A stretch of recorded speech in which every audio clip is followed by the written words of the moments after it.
우리는 지난주에요, 신의 성품에 참여한 자, 하나님의 거룩한 부르심이라는 내용에 대하여 같이 말씀을 나누었습니다. 하나님 우리를 부르셨어요. 신의 참여한 자가 되어 최초 인간 아담이 땅을 정복하고 다스리라는 하나님의 명령을 죄로 인하여 실패했죠.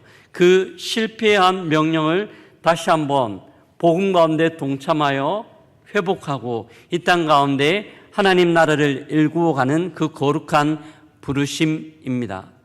거대한 하나님 나라의 서사 가운데 한 부분을 감당하기 위하여 우리를 부르셨다는 내용이었습니다.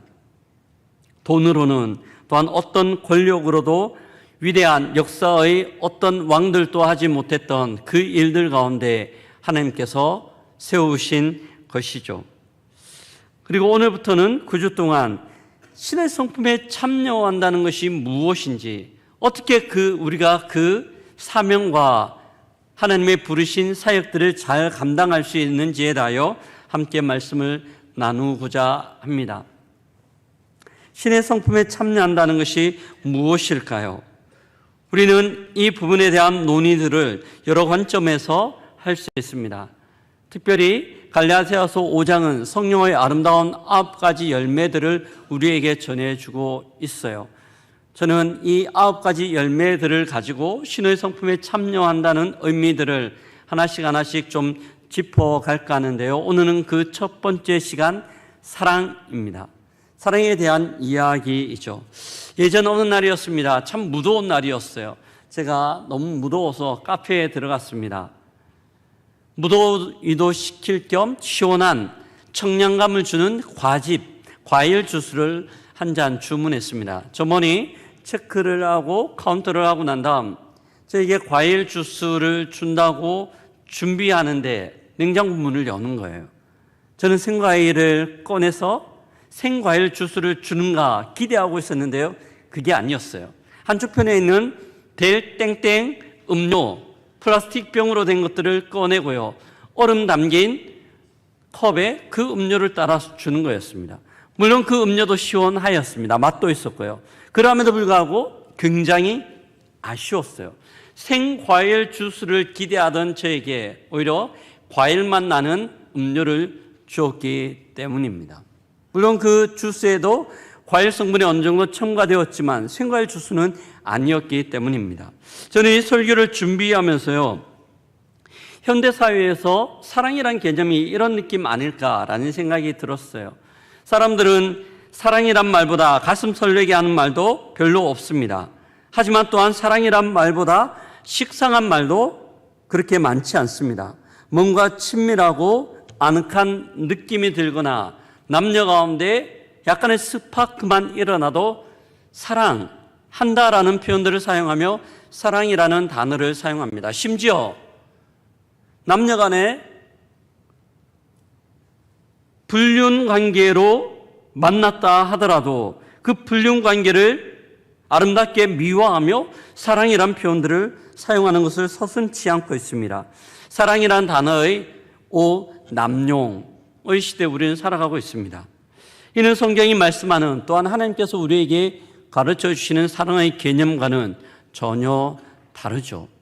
하나님은 우리에게 사랑을 말씀하시는데요, 또 성경은 우리에게 사랑의 모습들을 참 많이 보여주는데, 하나님이 가르쳐 주시는, 성경이 우리에게 이야기하는 사랑은 무엇일까요?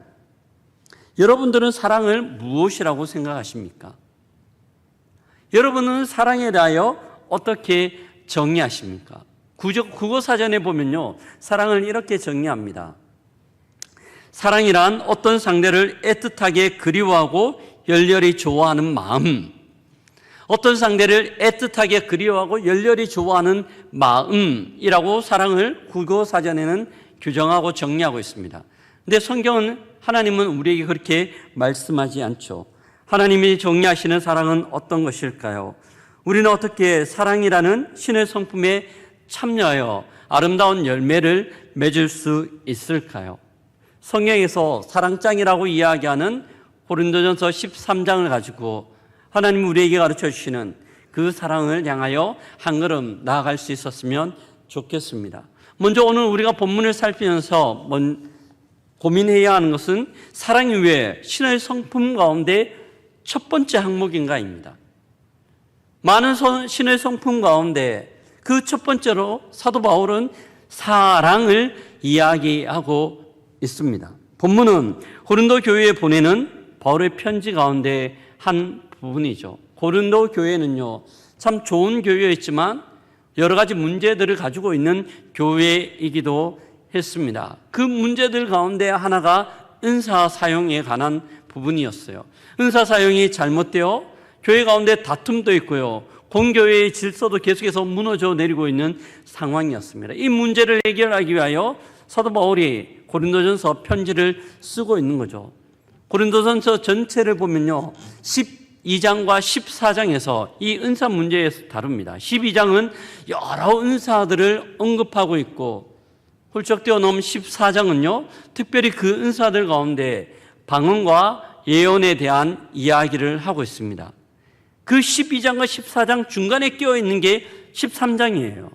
어떻게 보면 이 13장은 굉장히 생뚱맞아요. 은사하고는 전혀 상관없는 내용이 중간에 들어가 있죠. 어떤 신학자들은요, 사도 바울이 시로 되어져 있는 한 편의 내용들을 그냥 중간에 쑥 끼워 넣었다라고 이야기하는 신학자가 있을 정도로 이 13장은 전체 흐름 가운데 생뚱맞은 느낌을 줍니다. 그런데 우리가 12장부터 13장, 14장을 천천히 묵상하며 읽어 나가면요, 13장이 이 부분에 딱 맞다라는 생각들을 합니다.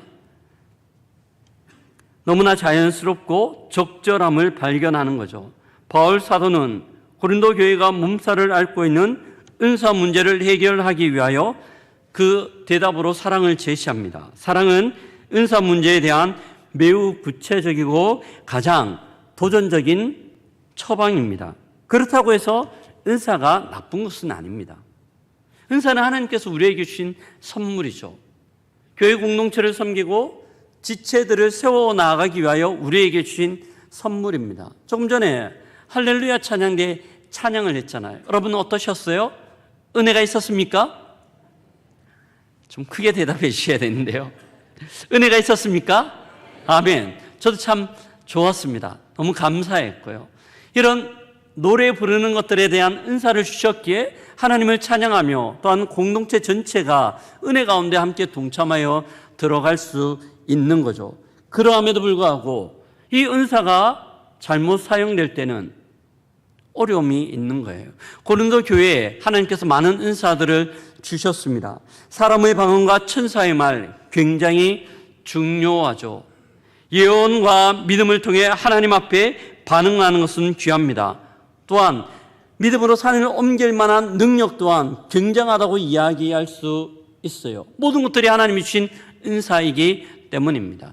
그럼에도 불구하고 이런 은사들이 은사답게 사용되기 위해서는 전제가 하나 있습니다. 바로 사랑의 기초 위에 서 있어야 됩니다. 사랑을 근거로, 사랑을 바탕으로 할 때 이 은사가 우리 가운데 능력과 힘과 하나님의 권세로 드러나는 거죠.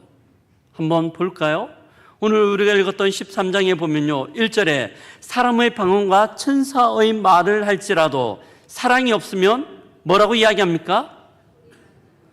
소리나는 구리와 울리는 꽹과리예요. 소음이에요. 뿐만 아니죠. 2절에 보면 내가 예언하는 능력이 있어 모든 비밀과 모든 지식을 알고 또 산을 옮길 만한 믿음이 있다 하더라도 사랑이 없으면 뭐라고 이야기합니까? 아무것도 아니라고 이야기합니다. 이웃을 향하여 자기의 몸을 불사르게 내어주는 것도 마찬가지입니다. 사랑이 없으면 아무것도 아니에요. NIV 영어 성경에 보면 아무것도 아니라는 표현들을 I am nothing, I am nothing, 아무것도 아닙니다. 어떤 것들에도 쓸모가 없는 것입니다. 쓰레기 같다라는 거예요. 뭐가 없으면, 사랑이 없으면, 그 귀한 은사라 하더라도 사랑이 없으면 아무것도 아니라는 의미예요. 제가 청년 때 일입니다. 기도 참 많이 하는 교회에 있었어요. 엄청 기도 많이 하는 교회였습니다. 기도 많이 하니 자연스럽게 그 교회의 은사들도 많이 하나님께서 허락해 주셨어요. 그 은사 중에 어떤 권사님은 예언의 은사가 있으셨습니다. 자기의 삶에 대한 고민들과 어려움들을 가지고 있던 청년들이 한 번씩 그 권사님을 찾아가 권사님께 상담을 요청합니다. 예언의 은사가 있기에 하나님 주신 마음이 무엇일까 하는 마음으로 찾아가죠. 근데 그 권사님이 예언을 해주고 그 청년을 상담해줘요. 권사님을 만나 상담하고 온 청년들의 상당수가 다시는 권사님을 보려고 하지 않습니다. 왜 그럴까? 왜 저럴까? 생각했는데요. 나중에 보니까 이 권사님이 이 청년들의 마음과 생각들, 상황들을 전혀 헤아리지 않은 채 그냥 막 말씀하시는 거예요. 어떨 때는 그 말이 독설이 되어 청년들의 마음을 갈기갈기 찢어놓는 것들을 보았습니다. 왜 그래요? 너무나 귀한 은사임에도 불구하고 사랑이 바탕되어 있지 않기 때문입니다. 이뿐만이 아니죠. 남을 구제하는 것도 마찬가지입니다. 제가 아는 분들 중에 정말 구제를 열심히 하는 분이 있는데요. 덕이 되지 않아요. 이분이 사람들이 모여 있을 때마다 그 집사 내가 도와줬잖아. 저 아이 입고 있는 옷 내가 사준 거잖아. 참 많은 헌신과 귀한 섬김을 했음에도 불구하고 오히려 그의 섬김은 자기의가 됩니다. 자기의의 끝판왕이 되는 것들을 보았습니다. 뭐가 없기 때문일까요? 사랑이 없기 때문입니다. 바울은 단호하게 사랑이 없는 은사는 공동체에서도 자기에게도 전혀 유익되지 않는다고 선언적으로 말씀합니다. 그래서 사랑은 모든 것들의 출발점이며 사랑 위에 은사가 서 있을 때 그 사랑으로 말미암아 은사는 더욱더 귀하고 빛날 수 있음을 말씀하죠. 사도 바울이요 12장을 마무리하며 31절에 이렇게 이야기합니다. 은사에 대해 다 이야기해 놓고 31절에 이렇게 말씀하는데요. 같이 한번 읽어보겠습니다. 너희는 더 큰 은사를 사모하라. 내가 또한 가장 좋은 길을 너희에게 보이리라. 너희는 더 큰 은사를 사모하라. 12장에서 모든 은사를 다 말하고 난 이후 더 큰 은사를 사모하라고 이야기해요. 더 큰 은사가 있다는 것들을 암시하죠. 그리고 또한 내가 가장 좋은 길을 너희에게 보이리라 라고 이야기하며 넘어가는 게 13장입니다. 사랑장이라고 이야기하고 사랑에 대한 내용이죠. 왜 사도 바울이 이렇게 말씀하는 걸까요? 많은 은사가 있지만 그 모든 은사를 다 묶어낼 수 있는 은사가 사랑이기 때문입니다. 아가서 8장에서 이야기하죠. 그 사랑의 위대함에 대하여 사랑은 죽음보다 강하고 사랑은 죽음보다 강함을 우리에게 말씀하고 있습니다. 어느 정도 강할까요? 미국의 남북전쟁 때 일어났던 일입니다. 한 치열하게 전투가 이루어지고 있었습니다. 한쪽 편에서는 북쪽에 있는 군사들이, 한쪽 편에는 남쪽에 속한 군사들이 치열하게 맹렬한 전투들을 했습니다.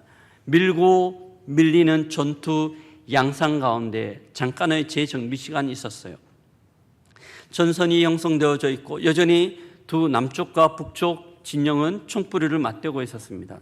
그때 갑자기 남쪽 진영에 있던 군사 한 명이 어깨에 물통을 여러 개 메고 그 중간 지점으로 뛰어옵니다. 그리고 총상 입고 부상당한 병사들을 쫓아다니며 물을 막 주는 거예요. 북쪽에 있던 군사들이 긴장했습니다. 저러다가 우리 진영으로 쫓아오는 것 아닐까. 총뿌리를 겨누고 언제든지 발사 준비를 하려고 하고 있던 중 이 남쪽 군사가요 물을 주는데 남쪽 군사에게만 주는 것이 아니라 또한 흩어져 있는 자기의 적군인 북쪽 군사에게 찾아가서 계속해서 물을 주는 겁니다. 북쪽 진영을 진두지휘하던 지휘관이 사격을 멈추게 하고 남쪽 지휘관에게 잠시 휴정을 요청합니다. 휴정이 이루어졌어요. 서로 진영에 나와서 부상당한 군사들을 자기 진영으로 다 데리고 가던 중에 북쪽의 지휘관이 남쪽 군사, 물을 주던 군사를 찾아가 묻습니다. Who are you? What's your name? 당신 누구입니까? 당신 이름이 무엇입니까? 당신 이름이 무엇입니까? 물었어요. 그때 그 남쪽 군사가 이야기합니다. I am Christian. 저는 그리스도인입니다. 저는 그리스도인입니다. 신의 성품에 참여한 사랑을 가진 이 군사의 모습은 전쟁 중이었지만 그 전쟁 중의 긴장 속에서도 하나님의 사랑을 꽃피우고 있었습니다. 소금이 맛을 내는 최고의 조미료인 것처럼 꽁꽁 얼어붙었던 마음을 녹이는 것은 하나님께서 우리에게 주신 사랑입니다. 꽁꽁 얼어붙었던 마음, 녹을 것 같지 않던 그 마음은 사랑을 통하여 봄날에 눈 녹던 모든 것들이 녹아내립니다. 사랑은 건널 수 없는 관계의 단절 사이에 놓인 징검다리와 같습니다. 도저히 힘으로 넘을 수 없지만 그 사랑이란 징검다리를 통하여 깨어지고 갈라진 관계들이 회복될 수 있는 거죠. 아픈 마음도 찢긴 상처도 사랑이라면 모든 것들이 가능하다고 성경은 우리에게 말씀해 주고 있습니다. 이것이 신의 성품 가운데 사랑이 첫 번째로 꼽히는 이유이죠. 이런 사랑이 우리에게 있기를 주의 이름으로 축복합니다. 이런 사랑으로 우리가 무장될 때 우리는 신의 성품에 참여하여 상처나고 찢긴 이 땅을 다시 한번 하나님 나라로 회복시킬 수 있는 거죠. 그 일들 가운데 우리를 초청하셨습니다. 그런데 문제가 하나 있어요. 이 사랑이 쉽지 않다는 거예요. 교회에 어느 정도 다닌 분들은 사랑에 대하여 굉장히 이야기 많이 들었습니다. 사랑해야 된다는 것도 알아요. 하지만 우리의 힘으로는 이 사랑이 쉽지 않은 것을 참 많이 발견합니다. 마치 하나님의 사랑을 담아내기에는 우리의 마음은 탐욕과 이기심에 발목 잡혀 있는 것 같아요. 마치 코끼리가 큰 쇠사슬에 발목이 매여져 있을 때 그 쇠사슬 길이만큼만 밖으로 나갈 수 있지 더 이상 나가지 못하는 것처럼 탐욕과 자기 이기심에 찌든 우리의 마음은 사랑하기를 다짐하고 결단함에도 불구하고 더 이상 한 걸음을 내 자아나 조금 더 넓혀 우리의 가정이나 친인척을 벗어나는 것이 여간 쉽지 않음을 볼 수 있습니다. 인간의 한계이죠. 주위에 너무나 많이 살펴볼 수 있어요. 우리 주위에서는요, 불꽃같이 사랑하는 남녀들을 봅니다. 청춘 남녀들이죠. 어느 정도 불꽃 같냐 하면 정말 무더운 날 가만히 있어도 땀띠 날 것 같은데요, 손을 콕 잡고 손깍지를 끼고 다녀요. 그뿐만이 아니라 찰싹 달라붙어서 옆에 팔짱을 끼고 다닙니다. 덥지 않을까 싶을 정도인데 그렇게 다녀요. 사랑하기 때문이죠. 그래서 결혼을 합니다. 결혼하고 1년이 지나요. 3년, 5년, 10년 정도 지나요. 어떻습니까? 사랑하는 우리 남편 동지 여러분 어떻습니까? 우리 아내 여러분 어떻습니까? 여전히 손깍지 끼고 무더운 여름날 같이 팔짱 끼고 다닙니까? 혹시나 한번 하려고 하면 왜 이래? 라고 이야기하며 손을 뿌리치고 덥다고 짜증내고 있지는 않습니까?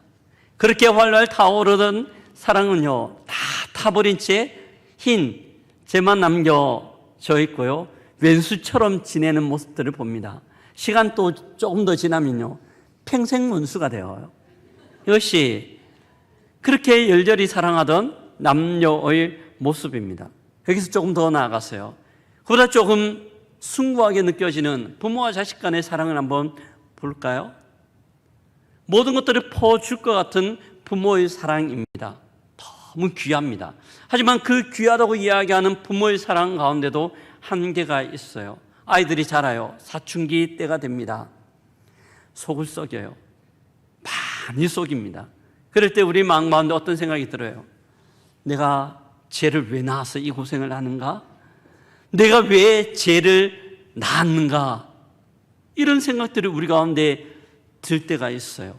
너무 리얼하죠? 그런 생각이 들 때가 있습니다. 근데 왜 그런 생각을 할까 생각해 보면요, 내 마음을 한번 돌이켜 보면 나는 이 아이를 위하여 최선을 다하고 모든 헌신들을 다하는데 왜 반응하지 않지? 왜 내가 투자한 것만큼 얘는 따라오지 않지? 라는 생각들, 자기 중심적인 생각들이 우리에게 있기 때문입니다. 아닌가요? 제가 제 모습을 돌아보니까 그런 거예요.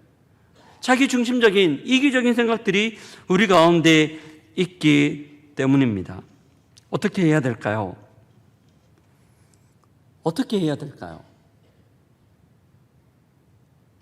필요한 것은요, 나를 향하던 시선들을 주를 향하여 다시 방향을 재설정하는 겁니다. 나에게는 도저히 찾을 수 없는 그 사랑이란 것을 주님께 우리의 시선들을 고정할 때 비로소 발견할 수 있는 거죠.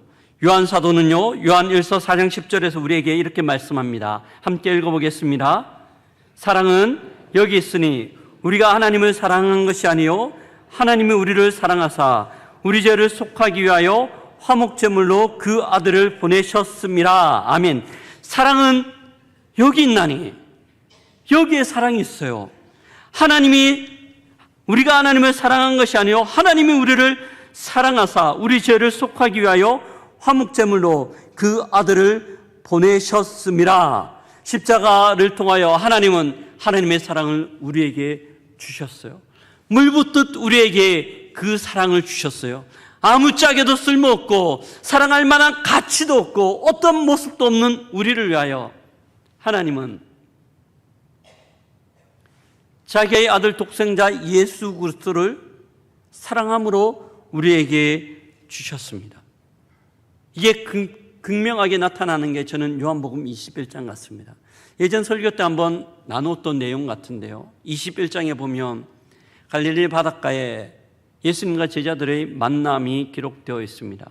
그 제자들은요, 얼마 전까지만 해도 예수님을 열심히 쫓아다녔어요. 초유의 만찬이죠. 예수님께서 제자들을 바라보며 몇 날이 못 되어 너희들이 나를 떠날 것이다 이야기합니다. 베드로가 호언장담하며 전혀 그렇지 않습니다. 절대 그렇게 하지 않겠습니다. 호언장담을 합니다. 하지만 만 하루가 되기 전 그는 대제사장의 뜰에서 한 어린 여종의 질문, 너도 그 당이다 라고 이야기할 때, 아니 나는 그 사람을 몰라, 나는 그 사람을 절대 몰라, 3번이나 부인했습니다. 그리고 이 제자들은 나는 물고기 잡으러 가겠다라고 이야기하며 어부 출신들은 갈릴리 바다로 다시 떠납니다. 갈릴리 바다에서 열심히 고기를 잡았어요. 밤이 새도록 잡았습니다. 한 마리도 잡지 못했죠. 허탈함과 지친 마음으로 힘겨워하고 있을 때 예수님이 나타나셨어요. 제자들을 부르셨습니다. 갈릴리 바닷가에 모닥불을 피워놓고 떡을 굽고 있었습니다. 참 아름다운 모습 같지만 누구 하나 이야기를 하지 못하고 있어요. 적막과 긴장이 흐르는 장면입니다. 그때 예수님께서 제자 베드로에게 이야기하시죠. 베드로, 내가 나를 사랑하느냐? 내가 나를 사랑하느냐? 3번이나 묻습니다. 근데 이 예수님은요, 베드로가 실수하고 그렇게 잘못했음에도 불구하고 어떻게 그럴 수 있어? 내가 너에게 어떻게 했는데 나를 배신할 수 있어? 책망하시지 않고 내가 나를 사랑하느냐 물으세요. 근데 그 예수님의 질문 앞에는 저는 관로 하나가 더 있다고 생각합니다. 베드로, 너는 그렇게 실수하고 잘못했어도 나는 여전히 너를 사랑해. 나는 여전히 너를 사랑해. 관로 닫고, 그런데 너는 나를 사랑할 수 있겠어? 사랑해? 라고 질문하는 겁니다. 예수님의 사랑입니다. 다함 없는 예수님의 사랑. 우리의 실패와 좌절과 낙심에도 불구하고 여전히 주님은 우리를 사랑하고 계십니다. 그 사랑을 발견할 때 우리는 그 사랑 안에서 신의 성품 가운데 동참하며 그 사랑으로 말미암아 치유와 회복이 일어나는 거죠. 이 장면을 누가 봤을까요? 예수님의 제자였던 갈릴리 출신 요한이 봤습니다. 하나님이 얼마나 사랑이 많으시며 예수님이 얼마나 사랑의 결정체인지 그는 알고 깨달았기에 요한일서 4장에서 이렇게 우리에게 선언적으로 너무나 유명한 말씀을 하죠. 하나님은 사랑이시라. 하나님은 사랑이시라. 이 말씀을 우리에게 가르쳐 주십니다. 그 사랑 가운데서 우리의 아픔과 우리의 고통과 우리의 쓴뿌리들은 다 녹아내리는 거죠. 여러분 혹시 사랑의 지선아의 주인공 이지선 교수님을 아시는가요? 아마 많이 아실 거예요. 언론에도 굉장히 많이 노출되었기 때문입니다. 그녀의 나이 23살 때 밤에 오빠의 차를 타고 한강대교를 건너던 중 불의의 사고를 당했습니다. 만취한 음주운전 차량이 7중 추돌을 일으키며 이지선 교수가 타고 있던 차와도 부딪혔습니다. 그런데 이 차에 불이 났어요. 그 불이 그녀에게 옮겨 붙었고 다급한 상황 가운데 오빠가 겨우겨우 그녀를 구출했습니다. 입고 있던 옷으로 불을 다 껐음에도 불구하고 심각한 화상이었어요. 전신 55%의 화상과 3도라는 심각한 어려움 가운데 있었습니다. 의사들이 이야기합니다. 준비하십시오. 하지만 의료진들의 그 노력과 부모님의 기도 가운데 겨우 목숨을 건졌지만 사는 게 아니었습니다. 온 얼굴은요 불로 인하여 녹아내렸고요. 손가락은 다 타버렸습니다. 없어요. 거울을 보지 못합니다. 두려운 나머지 그녀가 나타날 때마다 아이들은 솟아치며 놀라 울며 엄마 품으로 뛰어듭니다. 무서운 그녀의 얼굴 때문에요. 그래서 그녀는 화상을 입고 난 이후 거울을 한 번도 보지 못하였어요.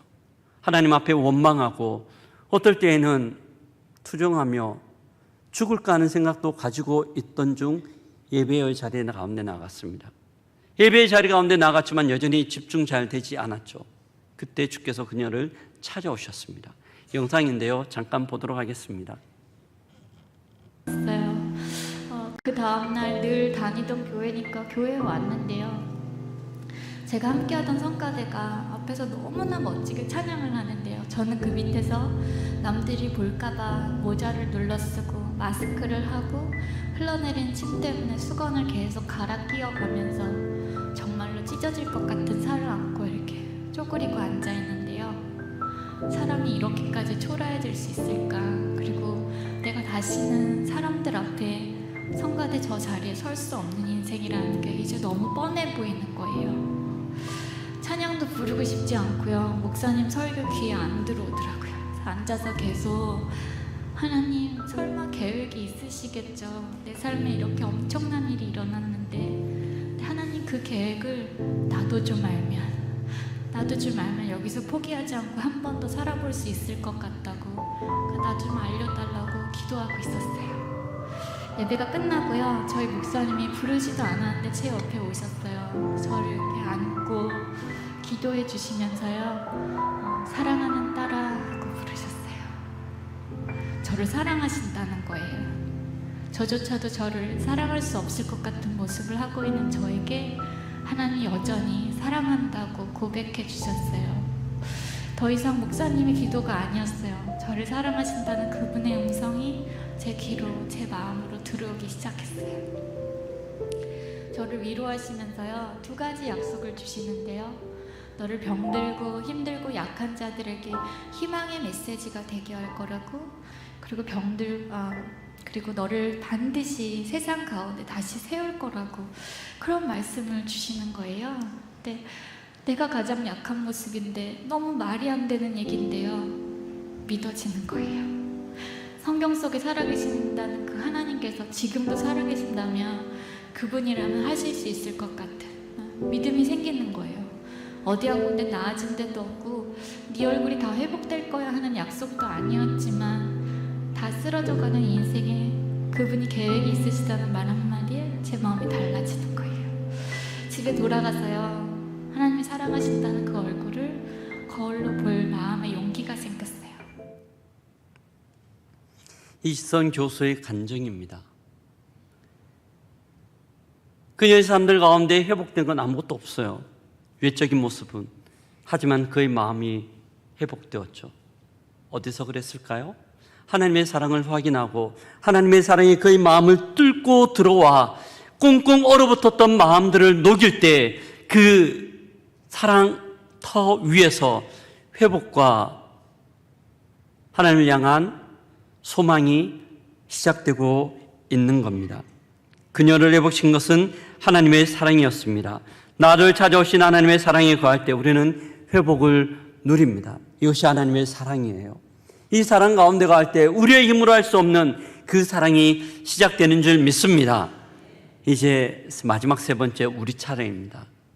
그렇다면 우리는 어떻게 해야 될까요? 그렇다면 하나님의 사랑을 경험한 우리는 어떻게 해야 할까요? 우리는 하나님의 사랑을 누리고 거하며 하나님의 사랑 가운데 계속해서 회복을 경험합니다. 근데 이것은 마치 빈 그릇에 빈 통에 물을 붓는 것과 비슷합니다. 물을 계속 부어요. 근데 밖에서는 보이지 않아요. 계속해서 붓지만 그 안쪽에 물이 차가는 것들을 밖에서는 볼 수 없어요. 그러다가 임계점을 넘어 이 물이 한계를 넘어 흘러 넘치는 순간 밖에서 알게 되죠. 물이 넘치는구나.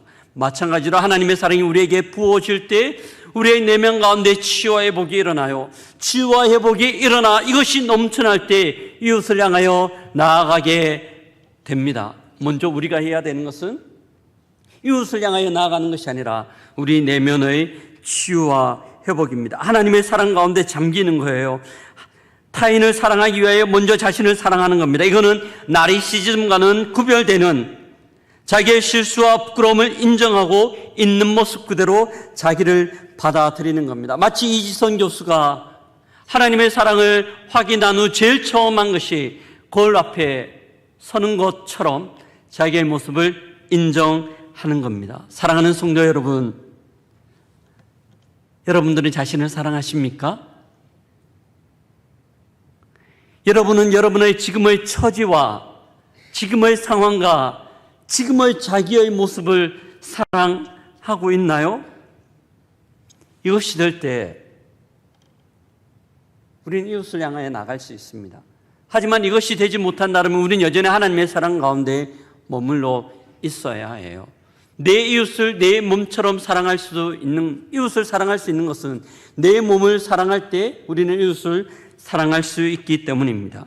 그리고 나를 인정하고 사랑할 수 있는 마음이 생길 때 우리는 이웃들을 향하여 우리의 발걸음을 한 걸음 내디딜 수 있습니다. 두 걸음 나아갈 수 있는 거죠. 이때 우리는 우리 가운데 있는 오해들을 하나 제거해야 됩니다. 이웃들을 향해 나아갈 때 우리는 그런 생각들을 할 수 있어요. 목사님, 주님은 원수까지 사랑하라고 하셨고 이웃을 사랑하라고 하셨는데 마음이 생기지 않아요. 감정이 들지 않는데 어떻게 사랑해요? 전혀 요동함이 없는데 사랑하라고 이야기하는 것은 폭력 아닌가요? 이야기를 합니다. 맞습니다. 일면은 어쩌면 언어적 폭력일 수 있습니다. 근데 한 가지 더 질문해 볼까요? 원수를 향한 사랑의 마음 생길까요? 가만히 있는데 원수를 향하여 우리가 사랑할 수 있는 마음들이 생길까요? 생기기나 한 걸까요? 우리는 사랑을 감정의 언어라고 착각해요. 국어사전에서는 그렇게 정의합니다. 하지만 하나님은 사랑을 그렇게 규정하지 않습니다. 우리가 읽었던 고린도전서 13장 4절부터 7절 사이에 보면요, 주께서 우리에게 사랑에 대해서 이야기하죠. 사랑은 오래 참고, 사랑은 온유하며, 사랑은 시기하지 않고, 사랑은 교만하지 않습니다. 사랑은 물에 이행하지 아니하며 자랑하지 아니하며 자기의 유익을 구하지 않을 뿐더러 썩내지 않으며 악한 것을 생각하지 않습니다. 모든 것들을 참으며 모든 것들을 믿으며 모든 것들을 견디는 것이 사랑이에요. 주께서 우리에게 말씀해 주신 사랑 가운데 감정이 있나요? 이건 감정의 언어가 아니에요. 우리의 의지의 언어입니다.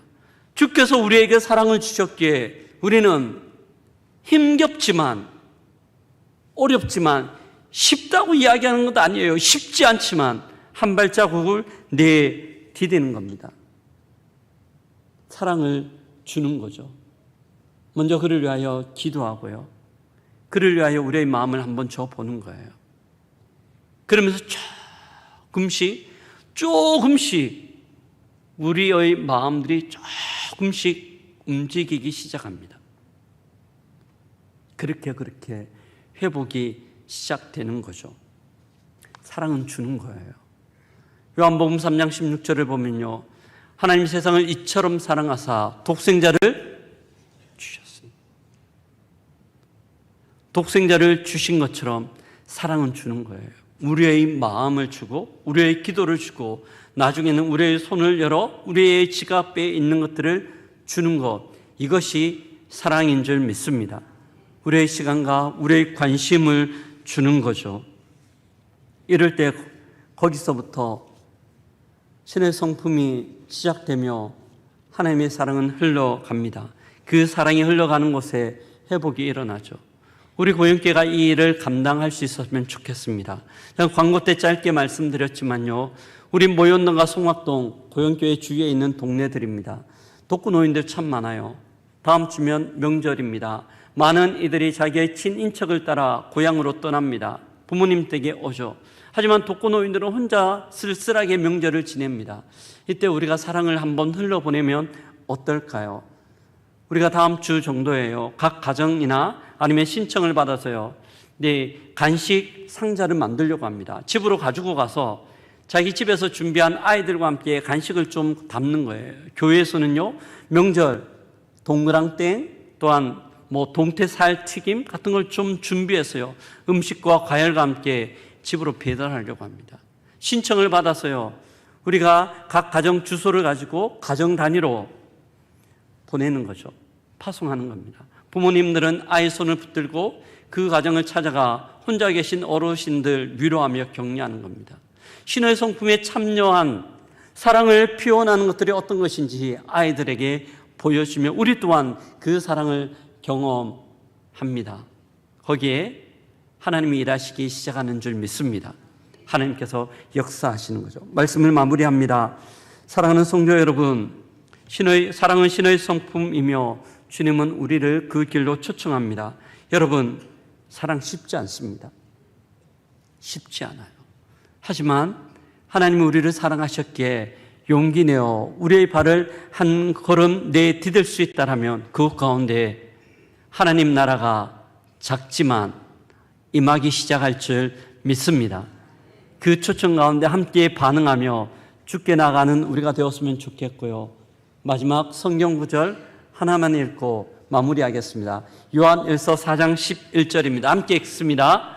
사랑하는 자들아, 하나님이 이같이 우리를 사랑하셨은즉 우리도 서로 사랑하는 것이 마땅하도다. 여러분, 준비되셨습니까? 준비되셨습니까? 사랑할 준비되셨습니까? 한 번만 더 읽겠습니다. 사랑하는 자들아, 하나님이 이같이 우리를 사랑하셨은즉 우리도 서로 사랑하는 것이 마땅하도다. 아멘. 옆에 분들하고 한번 그렇게 인사할까요? 사랑으로 신의 성품에 참여합시다. 우리 권면드립니다. 오늘 하루는요, 만나는 성도들 반갑습니다 인사하지 말고 사랑합니다 라는 말로 인사했으면 좋겠습니다. 아멘.